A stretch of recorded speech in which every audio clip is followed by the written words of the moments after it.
अच्छा, ये सारे काम हमने बेसिकली कल परफॉर्म किए थे। आज हम आगे इसमें चलते हैं। थर्ड हमारे पास यहाँ पे टेबल स्टोरेज है। तो बेसिकली टेबल स्टोरेज क्या होती है? अगर हम डेटाबेस की बात करते हैं, डेटाबेस में बेसिकली क्या होता है, आपके पास two different kind of database. अगर हम डेटाबेस की बात करें तो उसमें क्या आ रहा होता है, आपका डाटा आ रहा होता है। फिर डाटे को आप फर्दर टू डिफरेंट कैटेगरीज में डिवाइड करते हैं। एक आपका स्ट्रक्चर्ड डाटा होता है और एक आपका अनस्ट्रक्चर्ड डाटा। ठीक है, क्लियर है? स्ट्रक्चर्ड डाटा कौन सा है? जो आपका एक टेबुलर फॉर्म में होगा। जैसे एक्सेल में आप कोई शीट क्रिएट करते हैं, उसमें बताते हैं कि कौन कौन से आप इसमें नंबर ऑफ कॉलम्स देना चाह रहे हैं, सीरियल नंबर है, फर्स्ट नेम है, लास्ट नेम है, एज है, ठीक है ना, उसके कंट्री कौन सा है, ठीक है, उसका यूपीएन क्या है, ठीक है। इस तरह से डिफरेंट जो आप फील्ड्स उसमें क्रिएट कर देते हैं, वो बेसिकली हम उसको क्या बोलते हैं, वो स्ट्रक्चर डाटा है या वो हमारा टेबुलर डाटा है। ठीक है, टेबुलर डाटा क्यों कहते हैं? ये हमारा in the form of table, that's why this is called tabular data. ठीक है, तो इस किस्म का जो भी डाटा होगा वो सारे का सारा आपका स्ट्रक्चर्ड डाटा होता है। और ये क्या होता है? इन द फॉर्म ऑफ आपके रिकॉर्ड्स होता है कि आप बेसिकली इसमें क्या कर रहे हैं, रिकॉर्ड्स क्रिएट कर रहे हैं डिफरेंट। लेट्स से यहाँ पर मैंने कुछ फाइल्स अपलोड की, ठीक है ना। अब उसमें वो मुझे बता रहा है इस फाइल की टाइप क्या है और आगे इसका साइज क्या है। तो ये उसने क्या किया, मुझे एक टेबल यहाँ पर क्रिएट करके दिया। उसने बताया कि आपकी फाइल का नाम ये है, उसकी टाइप ये है और आगे उसका साइज क्या हुआ आ गया है कि कितने केबी की या कितने बाइट्स की ये आपकी एक फाइल है। ठीक है, तो ये हमने यहाँ पे क्या किया, एक नेम, टाइप और साइज का टेबल क्रिएट किया। तो इसको हम क्या कहेंगे, ये हमारा कौन सा डाटा है? टेबलर हो जाएगा। जी, ये हमारा बेसिकली क्या होगा, टेबुलर डाटा होगा। और ये बेसिकली आपका सारे का सारा क्या होता है, एक टेबल की फॉर्म। अच्छा जी, तो बेसिकली अगर हमने इस किस्म के कोई टेबल्स क्रिएट करने हो तो यहाँ पर उन्होंने हमें क्या किया हुआ है, एक कैटेगरी प्रोवाइड की हुई है स्टोरेज अकाउंट्स के अंदर। लेट्स से यहाँ पे हमने डिफरेंट अपने स्टोरेज अकाउंट्स क्रिएट किए हुए हैं। अगर मैं इसमें आता हूँ माई टेस्ट स्टोरेज 00921 पे, तो यहाँ पर उसने हमें 4 डिफरेंट कैटेगरीज प्रोवाइड की। ठीक है, कंटेनर्स पे हमने काम कर लिया है, फाइल शेयर पे हमने काम कर लिया है। कंटेनर में हमने देखा था कि सिंपल हम क्या कर रहे थे, अपने डिफरेंट इसमें कंटेनर्स या फोल्डर्स क्रिएट कर रहे थे और उसके अंदर हम अपना डाटा रख। तो इसमें जो हम सारा डाटा रख रहे थे वो बेसिकली हमारा अनस्ट्रक्चर्ड डाटा हो, जो किसी भी फॉर्म में हो सकता है। ठीक है ना, तो फाइल के फॉर्म में हो, फोल्डर के फॉर्म में, किसी भी फॉर्म में हो, वो ऑब्जेक्ट हो आपका, तो सारे का सारा क्या होगा, आपका अनस्ट्रक्चर्ड डाटा होगा। तो आज हम बेसिकली डिस्कस करने जा रहे हैं, अगर हमने अपने टेबल्स क्रिएट करने हो उसमें और उसके अंदर अपना कोई डाटा वगैरह रखना हो तो वो हम बेसिकली किस तरह से रखें। ठीक है, तो उसके लिए हम क्या करेंगे, अपने उस स्टोरेज अकाउंट में आएंगे, डाटा स्टोर में आएंगे और यहाँ पे हमने उसमें टेबल्स में आ जाए। ठीक हो गया, टेबल्स में आने के बाद आपने क्या काम करना है, यहाँ पर अपना एक टेबल क्रिएट करना। आप मल्टीपल टेबल्स क्रिएट कर सकते हैं। आप इसको नाम क्या देना चाहते हैं, अपने उस टेबल को वो नाम दे दें। लेट्स से मैं इसे कहता हूँ न्यू टेबल और मैं इसको ओके कर दूं। अब उसने क्या किया, आपको एक न्यू टेबल के नाम से यहाँ पर एक टेबल क्रिएट करके दे। ठीक है, अब बेसिकली हमने इसमें डाटा पुट करना है तो उसके लिए क्या करें। अगर आप लोगों को याद हो तो हमने क्या किया था, एक माइक्रोसॉफ्ट का स्टोरेज एक्सप्लोरर डाउनलोड करके इंस्टॉल किया था। हम बेसिकली अब उसमें और वहां से हम बेसिकली अपने टेबल के अंदर एंट्रीज करें। एक ये इसका तरीका हो सकता है, दूसरा या तो अगर आपको एज यू CLI पे काम आता है तो वहां से जाके आप कनेक्ट करें और उसमें फिर आप अपनी जो भी एंट्रीज करना चाह रहे हैं वो आप कर सकें। तो ग्राफिकल वे में ये आपके पास एक बेस्ट ऑप्शन है, क्योंकि CLI से अक्सर लोग भाग जाते हैं, उन्हें नहीं समझ आती कैसे कमांड्स देनी है और किस तरह से हमने इसमें काम। ठीक है, तो हमने क्या किया था, अपना माई टेस्ट स्टोरी 00921 के अंदर अपना एक टेबल क्रिएट किया था। इस पर हम आएंगे, यहाँ पर ही हमें सारी उसकी स्टोरेज की टाइप्स दिखाएगा। इसमें हम टेबल पे क्लिक करेंगे, इसको एक्सपेंड करेंगे तो यहाँ पे जो हमने टेबल क्रिएट किया है वो हमें शो कर देगा। ठीक है, तो यहाँ पे हमें ये न्यू टेबल के नाम से दिखा रहा है, जैसे कि हमने यहाँ पर बेसिकली इसमें एक न्यू टेबल के नाम से टेबल क्रिएट किया है। तो हम क्या करेंगे, अपने इस न्यू टेबल पे आ जाएंगे। अब बेसिकली हमने क्या करनी है, अपने इस टेबल के अंदर एंट्रीज करनी। तो उसके लिए हम सिंपली यहाँ पर ऑप्शन उसने हमें दी भी ऐड, इस पे हम क्लिक करेंगे तो यहाँ पे वो आपको बता रहा है कि ये दो इसमें कंपलसरी है कि बाय डिफॉल्ट उसने ऐड की हुई होती है, एक पार्टीशन की होती है और एक रो की है। पार्टीशन की से मुराद क्या है, आप ये कोई भी एक सेट करते हैं। लेट्स से मैं कहता हूँ 100 मेरी एक पार्टीशन की, कोई भी वैल्यू दे सकते हो, 1 2 3 4,000 10,000, कोई भी आप इसको वैल्यू, और ये आपकी सेम हो सकती है, जबकि जो रो की होगी आपकी हमेशा वो यूनिक। लेट्स से मैं कहता हूँ 201, ठीक है। उसके बाद अब मैंने आगे बताना है मेरे इस टेबल के अंदर कौन कौन सी प्रॉपर्टीज होंगी या एंटिटीज होंगी। उसके लिए मैं ऐड प्रॉपर्टी पे क्लिक करूंगा और यहाँ पे मैं उसको नाम दे दूंगा। लेट्स से मैं कहता हूँ जी फर्स्ट नेम, ठीक है, ये स्ट्रिंग में ही रखता हूँ और यहाँ पे कोई नाम दे देते हैं, लेट्स से ईशा, ठीक है। फर्दर आपने इसमें ऐड करनी है प्रॉपर्टीज, तो आप ऐड प्रॉपर्टी पे अगेन क्लिक करेंगे और यहाँ पे उसको बता देंगे लेट्स से लास्ट नेम, और ये भी मेरा स्ट्रिंग में रहेगा, और मैं यहाँ पे आगे इसका लास्ट नेम बता देता हूँ। लेट्स से मैं यहाँ पे लिख देता हूँ, आपका लास्ट नेम क्या है निशान? फर्स्ट नेम सर मोहम्मद है, लास्ट नेम जिशा। नहीं, वो फर्स्ट नेम ही होता है मोहम्मद, वो बेसिकली सरनेम होता है। अच्छा, वो मोहम्मद कर दें फिर। चलिए यहाँ पे हम मोहम्मद। मोहम्मद कर देते हैं और इधर हम दे देते हैं जिशान, ठीक है। अब उसके बाद अगर ठीक आप है। इसमें कोई नेक्स्ट प्रॉपर्टी ऐड करना चाहते हैं, लेट्स से मैं कहता हूँ जी मुझे एज भी यहाँ पे देनी है इसकी यूजर की, तो यहाँ पे लेट्स से मैं इसकी एज दे देता हूँ, ठीक है। कोई भी एज आप यहाँ पे मेंशन कर दें, और लेट्स से मैं चाहता हूँ कि मुझे उसके जेंडर का पता हो, जेंडर क्या है, तो यहाँ पे आप उसको जेंडर भी दे सकते, ठीक हो गया। तो इसके अलावा भी अगर आपने कोई एंट्री करनी, चलिए मैं बाद में करता हूँ। तो आप इस तरह से बेसिकली क्रिएट कर लेंगे और इसको इंसर्ट पे क्लिक करेंगे। तो जैसे ही मैं इसको इंसर्ट करूंगा तो यहाँ पे मेरे पास एक एंट्री आ गई है। पार्टीशन की उसने बता दी 100, रो की उसने बता दी 101, उसके बाद उसने टाइम स्पैन बता दी मुझे कब उसने बेसिकली क्रिएट किया है, किस डेट को और किस टाइम में उसने क्रिएट किया है, फर्स्ट नेम क्या है, लास्ट नेम क्या है, उसकी एज क्या है और सेक्स क्या है, ठीक हो गया। तो इस तरह से अगर मैंने एक और एंट्री करनी है तो लेट्स से मैं ऐड पे क्लिक करता हूँ अगेन, तो अब आप देखेंगे जो मैंने लास्ट टाइम एंट्रीज की थी वो सारी की सारी मुझे यहाँ पर दिखा रहा है, ठीक है। तो अब मुझे ये वन बाय वन सारी इसको प्रोवाइड करनी है। लेट्स से मैं पार्टीशन की 100 ही रखता हूँ, रो में 202 कर देता हूँ, फर्स्ट नेम कर देता हूँ मैं फयाज, बल्कि मोहम्मद फयाज, ठीक है ना, और लास्ट नेम में कर देता हूँ फयाज, और एज में उसकी यहाँ पे मेंशन कर देता हूँ, ठीक हो गया, और उसका मैं जेंडर भी मेंशन कर देता हूँ।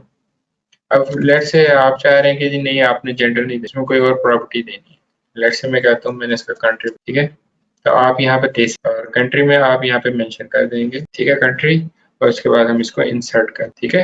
ये देखें अब उसने एक न्यू यहाँ पे एंटिटी या प्रॉपर्टी ऐड कर दी है कंट्री के नाम से, और आगे कंट्री मेंशन कर दिया है। जो पहले वाला यूजर जो मैंने बेसिकली रिकॉर्ड ऐड किया था यूजर का, उसमें ऑटोमेटिकली उसने उसको नल कर, ठीक है। तो लेट्स से मैं एक और इसमें क्रिएट कर लेता हूँ, अगेन मैं इसको सेम रख रहा हूँ, और यहाँ पे 203 हो गया, फर्स्ट नेम आ गया जी मोहम्मद, और जी लास्ट नेम आ गया अजीम, और एज आ गया जी इसका लेट्स से दे देते हैं, और मैंने और कुछ नहीं देना, मैं इसको सिंपल इंसर्ट कर, ठीक है। तो अब यहाँ पे मैंने उसकी जितनी इंफॉर्मेशन दी थी उसने ले ली है, और बाकी उसने ऑटोमेटिकली नल कर। तो बेसिकली इस तरह से आप इसमें रिकॉर्ड पुट कर सकते। तो अब ये कुछ मैंने न्यू रिकॉर्ड ऐड किए, कुछ मैंने उसमें रिकॉर्ड में एंट्री नहीं की। इसको बेसिकली यहाँ पर जो हम बात कर रहे थे, दो तरह की बेसिकली टर्मिनोलॉजीज यूज हो रही थी, एक एसक्यूएल यूज होती है, एक नो, ठीक है। एसक्यूएल में आपको जितने भी नंबर ऑफ कॉलम्स और रोज होते हैं वो सारे के सारे देने पड़ते हैं, नो एसक्यूएल में नहीं देने पड़ते। आप बेशक आगे कोई भी एंट्रीज करते जाएं, उसमें कोई नई चीजें बताते जाएं, वो सारे के सारे उसमें वो ऐड करता जाता है। तो इस कॉन्सेप्ट को यहाँ पर नो एसक्यूएल कहा जाता है, ठीक है। आजकल इसी कॉन्सेप्ट को यूज करते हुए जितनी भी डेटाबेसिस पे काम हो रहा है वो तमाम का तमाम हो रहा है। जैसे अगर हम गेमिंग की बात करें, जो हम लाइव गेमिंग्स खेल रहे थे, जैसे पबजी बहुत ज़्यादा खेली जाती है गेम, उसमें क्या होता है, ऑन एवरी मोमेंट आपकी सारे की सारी इसमें एंटिटीज चेंज हो रही है, ठीक है ना, आपकी लोकेशन चेंज हो रही है, एंटिटीज चेंज होती जा रही है। तो अब इतने रैपिडली एंटिटीज क्रिएट करनी और उसमें रिकॉर्ड पुट करना वो एसक्यूएल की मदद से पॉसिबल नहीं था, ठीक है ना। क्या उसमें एसक्यूएल में क्या होगा, वो सारे आपके गो थ्रू करेगा कितने रिकॉर्ड हैं, लेट्स से आपके वो इस जो गेम के दौरान मोर देन 10,000 रिकॉर्ड्स पे बात चली गई, तो जब वो उसको सर्च करने लगेगा कि इसमें कौन कौन से रिकॉर्ड हैं, किस किस में उसने एंटिटी डाली है, तो वो पॉसिबल नहीं होता। उसको देखना, उसको मैनेज करना, it will take a lot of time, ठीक है ना। तो फिर उसके लिए मार्केट में एक न्यू कॉन्सेप्ट आया डेटाबेस के अंदर, नो एसक्यूएल का, जिसको फॉलो करते हुए ये सारी की सारी पॉसिबिलिटीज हुई कि आपको फौरन से गेम में भी सारी चेंजेस नजर आए, ठीक है ना। तो इसको हम क्या बोलते हैं, नो एसक्यूएल। कि आपने जो डाटा सिर्फ देना वो दें, बाकी का उसको कोई कंसर्न नहीं है, वो ऑटोमेटिकली उसको नल करता जा रहा है, उसने उसको देखना ही, उसने सिर्फ सिर्फ ये चीजें देखनी जो आपने उसमें डाटा पुट किया है, बाकी उसे कोई कंसर्न नहीं। चाहे वो 10,000 एंटिटीज हैं, उसमें से लेट से आपने सिर्फ 5 का डाटा दिया है तो वो सिर्फ 5 को देखेगा, बाकी उसको पता ही नहीं है इसमें टोटल कितनी है नंबर ऑफ एंड, ठीक है। आपने 13 में डाटा पुट किया है तो सिर्फ 13 को देखेगा। क्लियर है? ठीक है सर। सर ये जो है, ये जो टैबुलर है, ये डेवलपर्स के लिए यूज होता है? आप बेसिकली डेवलपर्स ने ही इस पे काम करना होता है, लेकिन आपको बेसिकली आपका यहाँ पे पता होना चाहिए। अभी ये देखें, उसने एक टेबल क्रिएट करके हमें दे दिया जिसमें पार्टीशन की, रो की, time stamp, first name, last name, age, sex और कंट्री वो हमें बता रहा है। और यहाँ पे इसमें हमारे पास रोज आ रही हैं, रोज में हमें बता रहा है कि पार्टीशन की क्या है, रो की क्या है, टाइम स्टैम्प क्या है उसका, और उसके फर्स्ट नेम और लास्ट नेम क्या है, एज आपने क्या दी है, ठीक है ना, तो उसका सेक्स क्या है और उसका कंट्री क्या है। तो ये सारी की सारी इंफॉर्मेशन हमें in the form of table यहाँ पे नजर आ रही है, ठीक है। अब ये तो तरीका हम मैनुअल, कि मैनुअली हम सारी की सारी एंट्रीज का मैनुअल एंट्रीज पुट की, ठीक है ना। तो अब मैं क्या करता हूँ, मैं अपनी एंट्रीज जो है मैं इनको डिलीट कर देता हूँ। अगर हमने किसी भी चीज के साथ इसको इंटीग्रेट करना हो वो हम कैसे करेंगे, और उसके बाद हम यहाँ पे उसकी टेस्टिंग कैसे, इसके लिए मैं ये एंट्रीज जो मैंने की थी ये सारी मैं डिलीट कर। अच्छा, अब यहाँ पर बेसिकली हमारे पास एक और माइक्रोसॉफ्ट की प्रोडक्ट है बेसिकली, जिसको हम लॉजिक एप्स बोलते हैं। लॉजिक शायद नाम से आप उसको जज कर लें, लॉजिक से मुराद है आपने कोई भी यहाँ पर कह लें कि सेट ऑफ रूल्स क्रिएट करने, जिनको फॉलो करते हुए उसने उस पर वो इम्प्लीमेंटेशन करनी है, ठीक है ना। इट मीन्स कि यहाँ पे आप कोई छोटा मोटा प्रोग्राम लिख देंगे, छोटा मोटा कोड लिख देंगे, जिस कोड की बेस पे आपका वो टास्क परफॉर्म हो, ठीक है। तो वो हम यहाँ पर बेसिकली माइक्रोसॉफ्ट अज्यूर में एक सर्विस उन्होंने दी हुई हमें लॉजिक एप्स के नाम से, उसको यूज करते हुए हम उसमें वो सारी की सारी अपनी इम्प्लीमेंटेशन कर सकते, ठीक है। क्लियर है? जैसे अभी आपने क्वेश्चन किया कि आप इसको किसी के साथ इंटीग्रेट कर सकते हैं, तो बिल्कुल हम इसको कर सकते हैं by using logic app. Normally क्या होता है, आप क्या करते हैं, आपने एक अपनी मशीन रेडी की, मशीन के ऊपर आपने अपने डेटाबेस की इंस्टॉलेशन की, ठीक है।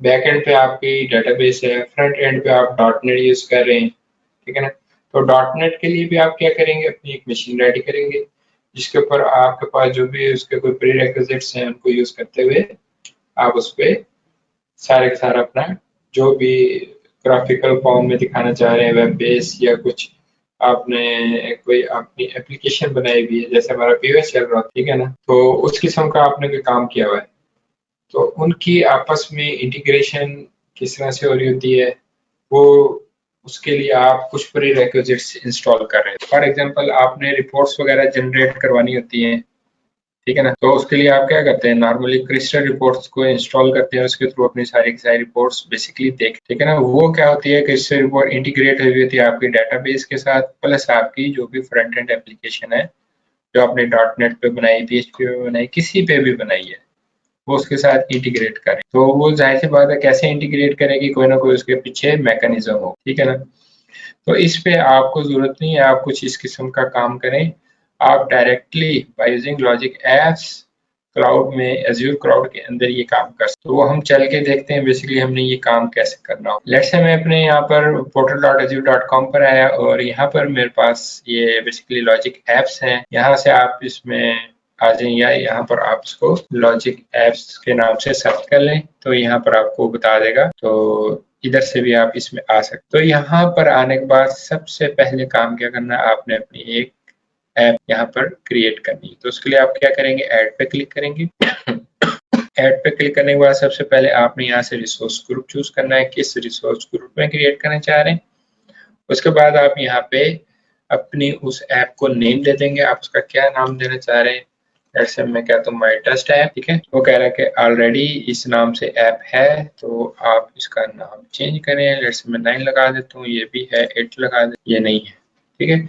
ये बेसिकली आपका जो भी नेम होगा ये ग्लोबली यूनिक होना है, ठीक है। अभी देख रहे हैं .azurewebsites.net आगे आ रहा है, इट मीन के ये ग्लोबली आपका यूनिक होना चाहिए। ये हो सकता है पहले किसी ने माई टेस्ट ऐप के नाम से माइक्रोसॉफ्ट एज्योर के अंदर वो ऐप क्रिएट की हुई है, ठीक है। मैंने आगे 9 दिया तो उसने उसमें भी मुझे कहा कि ऑलरेडी, तो इस तरह से आप बेसिकली आपने जो भी नाम देना वो ग्लोबली यूनिक होगा। उसके बाद ये आप बेसिकली क्या क्रिएट करने जा रहे हैं, एक वर्क फ्लो क्रिएट करने जा रहे हैं जिसको फॉलो करते हुए आपका वो ऑपरेशन परफॉर्म होगा, ठीक है। उसके बाद आपने यहाँ से रीजन चूज कर लेना है, तो यूएस ईस्ट में यहाँ से रीजन ले लेता हूँ। अब यहाँ पर ये आपको प्लान टाइप 2 किस्म के दे रहा है, एक वो दे रहा है स्टैंडर्ड, दूसरा दे रहा है आपको कंजप्शन बेस्ड, ठीक है। तो यहाँ से आपने अपना प्लान चूज करना है। यहाँ पे स्टैंडर्ड में आपको बता रहा है कि ये आपका बेसिकली क्या है, फॉर एंटरप्राइज लेवल है, फॉर सर्वरलेस एप्लीकेशंस है, with event based scaling and networking isolation, ठीक है। तो उसके लिए आपको नीचे प्लान बता रहा है कि आपका कौन सा प्लान है, कैसे होगा। उसके लिए जब आपका वर्क फ्लो क्रिएट होगा तो उसमें वो कौन कौन से रिसोर्सेज और कितने वो कंज्यूम करेगा, वो सारे के सारे नीचे आपको दिखाए। तो ये एक कॉस्टली सोल्यूशन है और ये प्योरली फॉर एंटरप्राइज लेवल के जो भी ऑर्गेनाइजेशंस हैं उन्होंने अगर यूज करना है तो उस पर जाएंगे, तो वो अपने यहाँ से प्लान चेंज कर सकते हैं। यहाँ पे डिफरेंट उनके प्लान्स होते हैं, शो नहीं करवा रहे हैं यहाँ पे, ठीक है ना। अभी ये यहाँ पे फर्दर शो नहीं करवा रहा है, प्लान सिर्फ एक ही दे रहा है। तो हमने क्या करना है, हम ये चाह रहे हैं हम अपनी कॉस्ट को सेव करें। ये इससे आपकी कॉस्ट आपको 247 पड़ रही होगी, आप चाहे उस सर्विस को यूज करें या ना करें। हम क्या चाहते हैं, हम ये चाहते हैं कि हमारा स्पेसिफिक टाइम ड्यूरेशन के लिए जो भी हमने कोड दिया वो रन हो, उसके अगेंस्ट जो भी ऑपरेशन है वो परफॉर्म हो जाए, और बस जितनी देर हमारा वो रन हुआ है कोड उतनी देर की हमें कॉस्ट यहाँ पे बेयर। उसके लिए आप क्या करेंगे, उसको कंजप्शन बेस पर ले आए, ठीक है। यहाँ से कंजप्शन पर आएंगे तो वो देखें उसने वो रिमूव कर दिया, वो जो मुझे नीचे फर्दर डिटेल बता रहा था प्लान की। तो इस पर आपने आ जाना है। उसके बाद वो आपसे पूछा है आपको रिडेंडेंसी रिक्वायर है या नहीं, तो हमें फिलहाल कोई रिडेंडेंसी नहीं चाहिए, इसको हम डिसेबल ही रहने। रिडेंडेंसी पे जाएंगे तो आपको उसकी कॉस्ट पड़ेगी, आपको वो डिफरेंट अवेलेबिलिटी जोन में आपको ये आपका जो सर्विस प्लान आप इसको क्रिएट कर रहे हैं बाय यूजिंग लॉजिक एप्स वो आपको दे देगा। तो आपने क्या करना है, इसको डिसेबल ही रहने देना है, रिव्यू प्लस क्रिएट पे क्लिक करना है और यहाँ से आपने क्रिएट पे क्लिक कर दो। अब ये बेसिकली यहाँ पर आपकी एक लॉजिक ऐप क्रिएट कर, ठीक है, और ये उसने क्रिएट कर भी दिया है। हम गो टू रिसोर्स पे जाते हैं। यहाँ पर बेसिकली काम करने के 2 वेज होते हैं, या तो आप इस पे आ जाएं ब्लैंक लॉजिक ऐप पर। उसके अलावा अगर आप ये देखेंगे इसने थाउजेंड्स ऑफ यहाँ पे सॉल्यूशंस रखे हुए हैं फॉरवर्ड पर्पस, आप यहाँ पर कोई टास्क परफॉर्म करने जा रहे हैं, ठीक है। मैं ब्लैंक लॉजिक ऐप पर आता हूँ, तो अगर मैं ऑल पर आऊँ तो यहाँ पे थाउजेंड्स ऑफ उसने आपको दिखा देने सर्विसेज जिसके साथ आप बेसिकली इसको इंटीग्रेट कर, ठीक है ना। इसको फर्दर एक्सपेंड करें तो ये देखें बेतहाशा चीजें आप किसके साथ करना चाह रहे हैं। ट्विटर का भी दिया हुआ है, डायनामिक्स 365 का दिया हुआ है, सेल्स फोर्स का दिया हुआ है, एफटीपी का दिया हुआ, वन ड्राइव, देखें ये चलते जाएंगे। इसमें आपको डेटाबेस की भी सर्विसेज मिल जाएंगी। बेतहाशा इन्होंने यहाँ पर चीजें रखी, ठीक है ना। ये देख रहे हैं बेतहाशा यहाँ पर एप्लीकेशन है, किसके साथ आप इसको बेसिकली इंटीग्रेट करके यूज करना चाह रहे हैं। तो यहाँ से आप वो पिक कर, ठीक है, या आप सिंपली यहाँ पर सर्च भी कर। तो हमने बेसिकली क्या करना है, हम एक स्केड्यूल बेसिकली करना चाह रहे हैं जिसकी मदद से हम क्या चाहते हैं कि हम हमारे पास यहाँ ऑटोमेटिकली जो भी है चीजें वो यहाँ पर टेबल में रिकॉर्ड्स जो भी है हमारे शो होना शुरू हो जाएं। जैसे जैसे वो रिकॉर्ड क्रिएट होते जाएंगे, ठीक है ना। जैसे नॉर्मली क्या होता है आपके पास अगर आप पीओएस या ईआरपी यूज कर रहे हैं तो वहाँ पे जो भी रिकॉर्ड जनरेट होता है पीछे वो आपके पास आपकी डेटाबेस में अपडेट हो जाता है, ठीक है ना। अब वो लेट्स से हम सपोज ये करते हैं कि यूजर्स रिकॉर्ड क्रिएट कर रहे हैं और वो हमें बेसिकली यहाँ पर हमारे इस न्यू टेबल के अंदर हमें शो होने चाहिए। तो उसके लिए हम देख लेते हैं बेसिकली हमने ये टास्क किस तरह से परफॉर्म, ठीक है। तो उसके लिए हम चलते हैं वापस अपने इधर। तो इधर आपने बेसिकली सर्च में आके स्केड्यूल को सर्च कर लेना है यहाँ पर, लेकिन बजाय इसके कि आप इतने लंबे चौड़े उसमें रहे, तो यहाँ पे अगर आप स्केड्यूल देंगे तो आपको स्केड्यूल दिखाएगा। यहाँ पे ऑलरेडी आप देख रहे हैं डिफरेंट सर्विसेज आपके सामने आ रही हैं। तो यहाँ से मैं इसको स्केड्यूल को चूज कर लेता हूँ। स्केड्यूल को जैसे ही चूज करेंगे आपको यहाँ पे वो दो ऑप्शंस प्रोवाइड कर, ठीक है, कि रिकरेंस आपको चाहिए या स्लाइडिंग विंडो। तो हम यहाँ से रिकरेंस को चूज कर लेते हैं। अब वो पूछ रहा है आपने रिकॉर्ड को after how many interval update कर, ठीक है। तो आप ये आपका जो इंटरवल होगा उसकी जो फ्रीक्वेंसी होगी, ये 3 का मतलब है 3, और यहाँ पे आप उसको चूज करेंगे 3 मिनट है तो आफ्टर एवरी 3 मिनट वो अपडेट करेगा आपकी डेटाबेस में, ठीक है। अगर आप यहाँ पे सेटअप कर लेते हैं कुछ और, लेट्स से मैं कहता हूँ वो आफ्टर एवरी 3 सेकेंड्स आपकी डेटाबेस को अपडेट करता रहे। तो ये आपने बड़े ध्यान से यहाँ पर देना होता है इंटरवल, के ये सेकंड्स में देना, आपने मिनट्स में देना, आवर्स में, डेज में या वीक्स में कब देना, ठीक है ना। तो आपने इसको बड़े वहाँ पे स्मार्टली सेटअप करना होता है। तो इसको मैं सेकंड्स में इसलिए रख रहा हूँ ताकि हमें यहाँ जल्दी जल्दी रिकॉर्ड शो हो जाए। तो नॉर्मली हम इसको 3 या 5 मिनट्स में ही सेट करते हैं इन प्रोडक्शन इन्वायरमेंट, कि आफ्टर एवरी 3 मिनट या आफ्टर एवरी 5 मिनट्स वो डेटाबेस में जितने भी रिकॉर्ड्स क्रिएट हुए हैं ड्यूरिंग दिस टाइम ड्यूरेशन या टाइम इंटरवल, वो सारे के सारे आपके वहां पर जाके डेटाबेस में अपडेट, ठीक है। उसके बाद आपने सिंपली इस पे न्यू स्टेप पे क्लिक करना है। यहाँ पर अपने इंटरवल सेट करने के बाद न्यू स्टेप पे क्लिक करेंगे तो अब वो पूछ रहा है कि यहाँ से आपने ऑपरेशन, ठीक है। तो ऑपरेशन बेसिकली हमने किस पे परफॉर्म करना है, अपने टेबल पे, ठीक है। तो उसके लिए फिर हम यहाँ पे क्या चूज करेंगे, अज्योर टेबल स्टोरेज। तो आपने बेसिकली अज्योर टेबल स्टोरेज को यहाँ से सर्च कर लेना है। तो वो यहाँ पे आपको सर्च करके ला देगा अज्योर टेबल स्टोरेज के हवाले से। तो यहाँ पे उसने दे दी अज्योर टेबल स्टोरेज, इसको हम चूज कर लेंगे, ठीक है। अब वो पूछ रहा है इसमें आप एक्शन क्या परफॉर्म करना चाह रहे हैं। आपने कोई न्यू टेबल क्रिएट करना है, ठीक है, या आपने कोई टेबल डिलीट करना है, या आपने कोई एंटिटी डिलीट करनी है, या आपने कोई टेबल की इंफॉर्मेशन गेट करना चाह रहे हैं। जब हमने रिपोर्ट्स देखनी होती तो उसमें हम गेट का ऑपरेशन कर रहे होते हैं, रिपोर्ट्स देख तो वो जाके सारी इंफॉर्मेशन गेट करके लाता है, ठीक है। तो ये आपके पास मल्टीपल यहाँ पर ऑपरेशंस है। हम बेसिकली क्या करना चाह रहे हैं, इसमें रिकॉर्ड पुट करना चाह रहे हैं कि जो भी यूजर डाटा उसका क्रिएट हो रहा है वो बेसिकली क्या करे, हमारे वहां पर आकर पुट हो जाए। तो उसके लिए हम यहाँ पर इंसर्ट और मर्ज एंटिटी को चूज करेंगे, ठीक है। तो मैं यहाँ से इसको ले लेता हूँ। जैसे ही मैं इसको लूंगा, नोट पे अभी हमने दिए कुछ यूएस ईस्ट में नहीं है हमारी, उसको यहाँ डाटा ही नहीं मिला। न्यू टैब में हम इसको ओपन करके देख लेते हैं स्टोरेज अकाउंट को, क्योंकि ये आपकी जो लॉजिक ऐप होगी वो भी सेम उसी रीजन में होनी चाहिए जिसमें आपका स्टोरेज है, ठीक है। ये याद रखें। उसने एक्सपायर कर लॉग आउट करते हैं, लीव करते हैं। अच्छा मैं आपकी यहाँ पे क्रेडेंशियल्स यूज करने लगा बैठे बैठे हमें सब्सक्रिप्शन ऐड कर। अच्छा जी, यहाँ पर आगे हम जल्दी से एक स्टोरेज अकाउंट क्रिएट कर लेते हैं। कोई बना हुआ है, इसमें नहीं बना हुआ, इसमें लेट्स से एक रिसोर्स ग्रुप क्रिएट कर लेते हैं। तो डबल ईस्ट यूएस में स्टैंडर्ड है, इसको हम लोकली रिटेंडेंट रखते हैं। नेक्स्ट एनेबल है, ठीक है।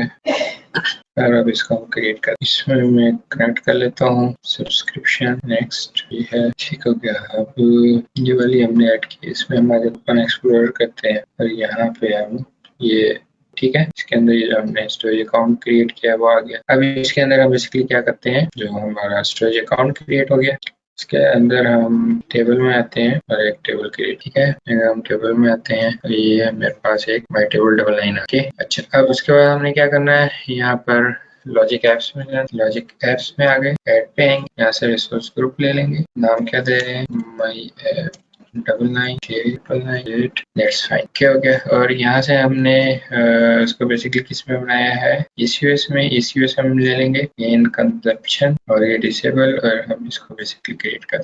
ये बहुत इंपॉर्टेंट चीज है टफ जरूर है, लेकिन आपके प्रोडक्शन एनवायरनमेंट में ऐसे ही काम हो रहा है, तो इसको ट्राई करनी है कि आप लोग ना प्रॉपर अंडरस्टैंड करें। जी फयाज, यहाँ तक कुछ नहीं जी, हमारे रिसोर्स क्रिएट हो गया। हम रिसोर्स पे आ जाते हैं। ये ऑटोमेटिकली आपको लॉजिक ऐप डिजाइनर पर ले आता है। अगर ना लेकर आए तो आपने क्या करना है, यहाँ पे ये आपको लॉजिक ऐप डिजाइनर के ऑप्शन दे रहा था डेवलपमेंट टूल्स के अंदर। इस पे भी आप क्लिक करके लॉजिक ऐप डिजाइनर में आ सके। अच्छा जी, उसके बाद हम सिंपल ब्लैंक में आना है और यहाँ से हमने बेसिकली क्या करना है। सर वैसे ये इसकी कोई रन टाइम कोई एग्जांपल है इसकी, ये लॉजिक ऐप यूज करने की? ये मैं आपको रन टाइम ही एग्जांपल दिया है कि लेट्स से आपने यहाँ पे अपना एसक्यूएल सर्वर कॉन्फ़िगर किया हुआ जिसपे आपकी डेटाबेस चल रही है, और आपने जब यूजर से डाटा लेकर आना है उसके अंदर, तो कैसे लेकर आए, ठीक है जी। उसमें आपके अगर कंप्लीट एज्योर में चल रही है ना चीजें, उस सूरत में हमने किस तरह से यहाँ पे सिनेरियो बिल्डअप करना, प्योरली प्रोडक्शन की लैब। अच्छा, इसमें फिर हमने स्केड्यूलिंग पे आना है। स्केड्यूलिंग पे आने के बाद आपने रिकरेंस पे आ जाना है, और इसको मैं सेकंड्स पे ही शिफ्ट कर रहा हूँ, न्यू टैब। और अब यहाँ पे आपने उसको बताना है कि आपने इससे ऑपरेशन क्या लेना है। तो हमने बेसिकली यहाँ पे जिसके साथ भी करना हो, यहाँ पे मैं क्या कर रहा हूँ, एज्योर टेबल स्टोरेज के साथ मैं उसको कर रहा हूँ।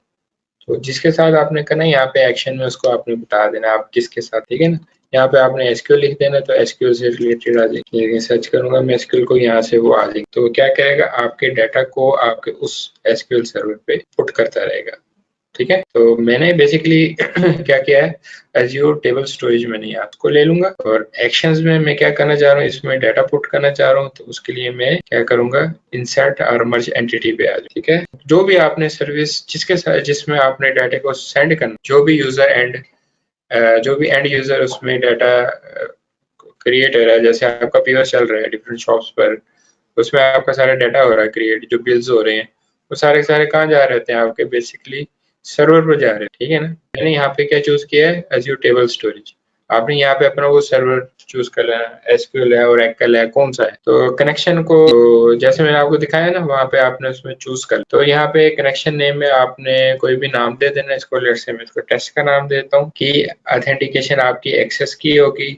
उसके बाद आप यहाँ पर स्टोरेज अकाउंट का नेम बताएंगे कि कौन सा स्टोरेज अकाउंट आप इसके साथ करना चाह रहे हैं। तो यहाँ पे हमारा स्टोरेज अकाउंट था, टाइम ओपन करता हूँ, हमने नाम क्या रखा था स्टोरेज अकाउंट का, बजाय इसके कि आप इसके लिए पूरी एक अपनी मशीन रेडी करें जिसके थ्रू जिसका काम होता है कि उसने जाके आपके डाटा को यहाँ पर आपकी डेटाबेस के अंदर लेकर आना है। तो आपको जरूरत ही नहीं है आप खर्चा करें, ठीक है। ये स्टोरेज अकाउंट का नेम आ गया। वो कह रहा है शेयर्ड स्टोरेज की जो है वो यहाँ पर उसको प्रोवाइड की जाए, ठीक है। और यहाँ से मैं क्या करता हूँ, उसकी जो शेयर्ड स्टोरेज की है वो मैं यहाँ से ले लूंगा। इसके लिए मुझे क्या करना पड़ेगा, यहाँ पर एक्सेस कीज में आना है, और यहाँ से भी आप इसका नाम कॉपी कर सकते हैं और शो करके कि आप कॉपी कर लेंगे। कॉपी करने के बाद आपने क्या करना है, वापस अपने लॉजिक एप्स में आना है और यहाँ पर आपने उसको दे दें। उसके बाद आपने सिंपली क्रिएट पे क्लिक करना है, क्योंकि ऊपर हमने क्या बताया है कि हमने ऑथेंटिकेशन करनी किसे, बाय यूजिंग एक्सेस की। तो इसलिए मैं यहाँ पर अपने स्टोरेज की एक्सेस कीज में आया हूँ। वहां से मैंने स्टोरेज का नेम ले लिया और इसमें से मैंने की वो मैंने उसको दे दी। जैसे ही वो क्रिएट कर लेगा यहाँ पे, अब वो मुझसे पूछ रहा है कि यहाँ पर आप बेसिकली टेबल बताएं, कौन से टेबल के साथ आप कौन सी टेबल में आप अपने डाटा को लेकर जाना चाह रहे हैं। तो हमने यहाँ पर एक ही टेबल क्रिएट किया, माई टेबल 99, सिर्फ वो शो हो रहा है, उस पर आ जाएंगे। पार्टीशन की आप इसमें क्या रखना चाह रहे हैं वो यहाँ से आपसे पूछ रहा है। लेट्स से मैं उसको कहता हूँ कि 900 पार्टीशन की हो, और रो की लेट्स से मैं कहता हूँ वो 300 से स्टार्ट हो, ठीक है। और मैं इसमें अब जाहिर सी बात है, मैंने आपको बताया था आपकी रो की हमेशा चेंज होनी चाहिए। लेट्स मैं कहता हूँ फर्स्ट 2 डिजिट जो होंगे उसके 30 होंगे, और आगे वो रैंडमली इसको चेंज करें। तो रैंडमली चेंज करने के लिए यहाँ पर वो मुझे बता रहा है कि आप इसमें कोई एक्सप्रेशन ऐड करना चाह रहे हैं या कोई डायनामिक कंटेंट ऐड करना चाह रहे हैं। तो मैंने बेसिकली रैंडम के लिए इसमें एक्सप्रेशन ऐड करनी है। उसके लिए सिंपली यहाँ पे रैंड का फंक्शन होता है, और मैं उसमें रेंज बता दूंगा कि मैं कहाँ से लेकर कहाँ तक की रेंज देना चाह रहा हूँ। लेट्स से मैं कहता हूँ 1 से लेकर 100 तक की आप इसमें रेंज दे दें। तो वो क्या करेगा, रैंडमली एक नंबर जनरेट करेगा, चाहे वो 301 हो जाए या 3000 हो जाए, कुछ हो जाए, वो 100 इन दो नंबर्स के दरमियान जितने भी नंबर्स आएंगे 1 से लेकर 100 तक, वो रैंडमली जनरेट करता रहेगा और आपकी रो की हमेशा चेंज। तो उसके बाद में क्या करूंगा, ओके पे क्लिक करूंगा। जैसे ही क्लिक करूंगा तो वो उसने क्या किया, यहाँ पे उस एक्सप्रेशन को ऐड कर दिया। ठीक है, अब वो कह रहा है कि यहाँ पे मुझे एंटिटीज दें। जैसे हमने यहाँ पर क्या काम किया था, हमने प्लस पे क्लिक किया था और यहाँ पे हमने उसको एंटिटीज बताई थी।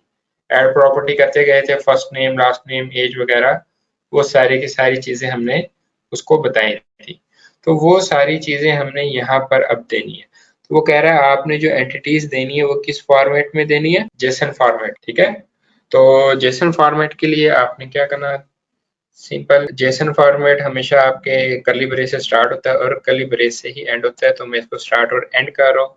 उसके बाद आपने जब भी एंटिटीज देनी है इन्वर्टेड कोमास के अंदर देनी है। लेट्स से मैं कहता हूँ first name inverted commas close, फिर आप कॉलन देंगे, आगे आपने इसकी वैल्यू देनी होती है, वो भी इन्वर्टेड कोमास के अंदर। लेट्स से मैं कहता हूँ एम। ठीक है, इन्वर्टेड कोमास क्लोज हो जाएंगे, आपकी एक एंटिटी कंप्लीट होगी। उसके बाद आपने मल्टीपल देनी है तो उसके लिए आप कोमा लगा देंगे और आगे दूसरी दे देंगे इन्वर्टेड कोमास। लेट्स से मैं कहता हूँ लास्ट नेम, फिर कोमास क्लोज, फिर कॉलन देंगे और इसकी वैल्यू देंगे हम। ठीक है, लेट्स से मैं कहता हूँ जिशान। ठीक हो गया, ये इन्वर्टेड कोमास मैंने क्लोज कर दी। उसके बाद और कोई आपने यहाँ पे एंटिटी देनी है तो कोमा लगाएंगे, फिर इन्वर्टेड कोमास देंगे। लेट्स से मैं कहता हूँ एज, कोमास क्लोज, कॉलन, और मैं इन्वर्टेड कोमास में उसकी एज दे देता हूँ। ठीक है, अब लेट्स से मैं कहता हूँ ये सिर्फ मैंने 3 एंटिटीज देनी है, एक मैंने दी फर्स्ट नेम, एक मैंने दी लास्ट नेम और एक मैंने दी एज। ये देने के बाद मैं कहता हूँ बस इसके अगेंस्ट वो ये मेरे पास यूजर डाटा है। ये भी बेसिकली आपने जो यूजर डाटा लेना होता है बाय यूजिंग यहाँ पे एक्सप्रेशंस ही लेना होता है। तो ये मैं बेसिकली एक टेस्ट डाटा क्रिएट कर रहा हूँ, तो इसलिए मैंने दे दिया। आपको हमेशा जो यहाँ पर रोज मिलेंगी उसमें आपके पास ये 3 डिफरेंट कॉलम्स होंगे, सॉरी एंटिटीज होंगी, जिसमें फर्स्ट नेम होगा एम, लास्ट नेम होगा जिशान और एज आएगी उसकी 35। ठीक है, लेकिन रो की हमेशा आपकी चेंज होती रहेगी। टेस्टिंग के लिए मैं आपको दिखा रहा हूँ, लेकिन इसके लिए आपने प्रॉपर काम ये करना होता है कि आपने यहाँ पर बेसिकली आके डिफरेंट एक्सप्रेशंस ऐड करनी, जिसके थ्रू आपने डाटा गेट करना है और वो बेसिकली आपने इस टेबल में लाकर सेव। ठीक हो गया, उसके बाद सिंपली आपने और कुछ भी नहीं करना। यहाँ पर आपके पास ऑप्शन है सेव की, इसको सेव कर देना है। तो ये जो भी आपने यहाँ पर by using logic app designer इसमें सेटिंग की है वो इसको सबको सेव कर लेगा। ठीक है, उसके बाद आपको यहाँ पे ऊपर उसने मैसेज डिस्प्ले कर लिया है कि वो सेव हो चुका है। उसके बाद अब हम क्या करते हैं, इसको यहाँ पर आके रन ट्रिगर पर क्लिक करते हैं और ये हमें नीचे ऑप्शन देगा रन की, इस पर क्लिक कर। ठीक है, ये थोड़ा सा टाइम लेगा। उसके बाद आपकी वो दोबारा से डायग्राम यहाँ पर शो होगी। वो कह रहा है सक्सेसफुली उसने ट्रिगर कर, तो ये देखें वो मैसेज गायब हुआ, आपके पास ये डायग्राम वापस आ गई। अगर आपके ये दोनों चेक हो जाएंगे ग्रीन, इट मीन्स कि आपके ये ऑपरेशन सक्सेसफुली स्टार्ट हो चुका। अगर कहीं पे कोई इशू होगा, आपके इसमें रिसोर्स में इशू है या आपके इस एंटिटी में इशू है, तो आप इसको एक्सपेंड करके देख सकते हैं। अगर आपके यहाँ पे कोई इशू होगा तो आप अपने डाटा को सेट कर सकते हैं और दोबारा सेव कर। क्लियर है, तो अब अगर मैं यहाँ पर अपने फाइल एक्सप्लोरर में आऊँ और यहाँ पे मैं इसको रिफ्रेश करूँ तो यहाँ पे मेरे पास डाटा आना चाहिए। देख रहे हैं, अब वो क्या कर रहा है 3010, 3011, 3013, 3021, ये आपके पास मल्टीपल उसमें 305 सारी एंट्रीज आ रही। जो मैंने टेस्ट डाटा दिया था उसको first name, last name, age, वो सारी सारी यहाँ आपको दे रहा है। ये मैंने कहा था आपको सेम आएगा क्योंकि हमने इसको फिक्स रखा हुआ है। तो सिर्फ सिर्फ आपकी रो की चेंज होगी। तो यहाँ पर आप देख रहे हैं आपकी रो की डिफरेंट आ रही है, पार्टीशन की आपकी फिक्स है। तो इसको मैं दोबारा रिफ्रेश करूंगा, इसमें मैं फर्दर रिकॉर्ड्स मिलेंगे। अब ये आफ्टर एवरी 3 सेकंड इसमें रिकॉर्ड्स पुट करता है। ठीक है, ये रुकेगा नहीं, ये इसमें पुट करता रहेगा रिकॉर्ड्स। तो बेसिकली अगर आपके पास डेटाबेस में कोई भी डाटा अपडेट हो रहा होता है वो इसी तरह से अपडेट हो रहा होता है। जो भी आपने उसमें टाइम स्टैम्प सेट कर दिया है कि आफ्टर हाउ मेनी टाइम्स या हाउ मेनी सेकंड्स या हाउ मेनी मिनट्स आपके वो डेटाबेस को अपडेट करता रहे, तो उसके पीछे बेसिकली इस तरह से मैकेनिज्म काम कर। आपने सिर्फ सिर्फ काम इतना करना होगा, इसमें उनको एक लॉजिक ऐप क्रिएट करके दे देनी, इस तरह से उनको एक सेटिंग करके दे देनी। बाकी इसके अंदर जो भी उन्होंने एक्सप्रेशंस लगानी है, जिस तरह से भी उन्होंने डाटा अपने डाटाबेस के अंदर लेकर आना है, जैसे यहाँ पर हमें शो हो रहा है, तो वो खुद ही उसको सेट करेंगे, ठीक है ना। इसमें आपने एक स्केड्यूल सेट कर दिया है कि आफ्टर कितनी देर बाद आपका रिकॉर्ड अपडेट हो, और बेसिकली आप क्या करना चाह रहे हैं, अपने डाटाबेस के अंदर रिकॉर्ड लेकर आना चाह रहे हैं, तो उसके लिए आप इंसर्ट और मर्ज एंटिटी करेंगे, तो इस तरह से आपके पास वो सारा रिकॉर्ड आ रहा होगा। इसको अब मैं दोबारा रिफ्रेश करूंगा तो फर्दर इसमें एंट्रीज आएंगी, ठीक है, समझ गए। ठीक है तो सर। ये बेसिकली जी बताने का मकसद ये है कि आप लोगों को पता हो प्रोडक्शन में आप अगर इस किस्म के टास्क मिल जाए आपने किस तरह से करने। क्लियर। अब मैं बेसिकली क्या कर रहा हूँ, मैं अपने इसको जो मैंने यहाँ पे ये क्रिएट किया था लॉजिक ऐप में, इसको डिलीट कर देता हूँ, ताकि इसके अंदर जो भी डाटा आ रहा है वो अब रुक जाए। या डिजाइनर में जाके आप उसको डिलीट कर देंगे अपने डिजाइनर के थ्रू, या यहाँ पर आप आके पूरी लॉजिक ऐप को डिलीट कर दें।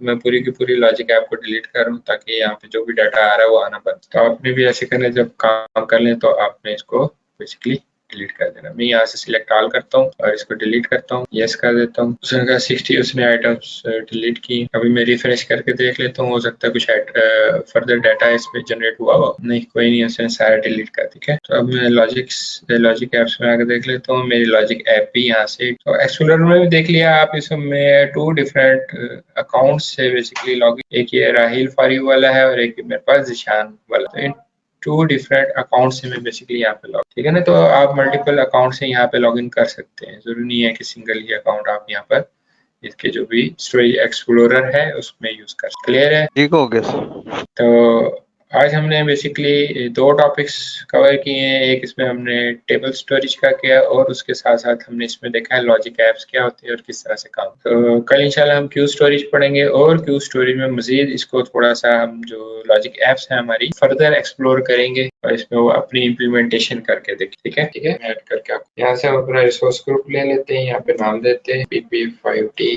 कोई नाम दे दें, और कंजप्शन बेस, और ये हमने इसको रिव्यू एंड क्रिएट कर दिया, और इसको क्रिएट कर दिया। इसमें हमने कोई भी काम करना हो ना, तो उसके 2 वेज हैं बेसिकली। एक है आप by using logic app designer इसमें काम कर सकते हैं, या आप by using logic app code view. ये 2 तरह के हैं। इसमें क्या होगा, आपको सारा जेसन फॉर्मेट में स्क्रिप्ट देना होगा। लेट्स से अगर मैं यहाँ पे कोई सेटिंग कर, तो वो ऑटोमेटिकली क्या करेगा, इसके पीछे उसके बैकएंड पे कोडिंग करता है। मैंने ऐड किया। अभी अगर आप देखें, इसको मैं अलग टैब में ओपन करके यहाँ पे आपको दिखा देता हूँ, ताकि आपको पैरेलली पता चल रहा हो कि बेसिकली हो गया। अभी ये देखें, अभी इसके अंदर कोई पैरामीटर नहीं है, कोई ट्रिगर्स नहीं है, कोई कुछ नहीं है। तो जैसे ही मैं इसमें ऐड करता जाऊंगा, लेट्स से मैं स्केड्यूल ऐड किया और उसको रिकरेंस पे रखा, और लेट्स से मैं इसको नेक्स्ट स्टेप किया, और यहाँ से मैंने इसमें लेट्स से ये टेबल स्टोरेज ले लिया, ठीक है, और इसमें से मैं वही चूज कर लेता हूँ, कोई ले लेते हैं, इंसर्ट एंटिटी ले लेते हैं, ठीक है, वो यहाँ पर ले आया, और आप यहाँ पे इसको कोई नेम दे देंगे।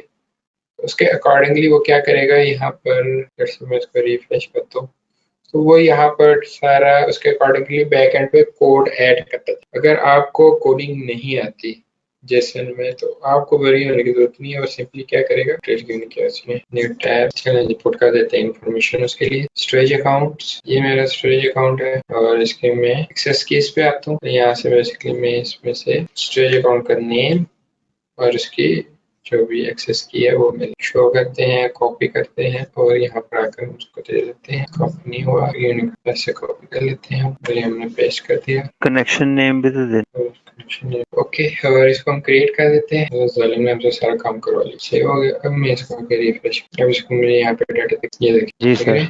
आ गया। इसने क्या जी किया है, एक कनेक्शन बिल्डअप किया, ठीक है, फिर वो पोस्ट कर रहा है एक टेबल, टेबल के अंदर वो एंटिटीज हम बेसिकली दे रहे हैं, और यहाँ पे हमें वो बता रहा होगा एंटिटी उसने क्या सेट किया। ये बॉडी में वो क्या बता रहा है मुझे, कि आपने उसको बताया कि नेम देना है, और नेम क्या देना, फिलहाल, ठीक है।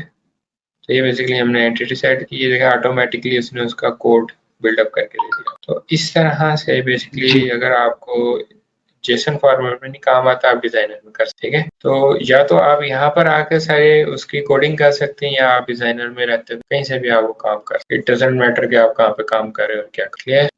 ठीक। चलिए ठीक है, इसकी प्रैक्टिस करिएगा, और फिर इंशाल्लाह कल आगे इससे कंटिन्यू करते हैं। तो कल फर्दर आपको इसका थोड़ा आइडिया हो जाएगा लॉजिक एप्स बेसिकली। ओके, फिर कल इंशाल्लाह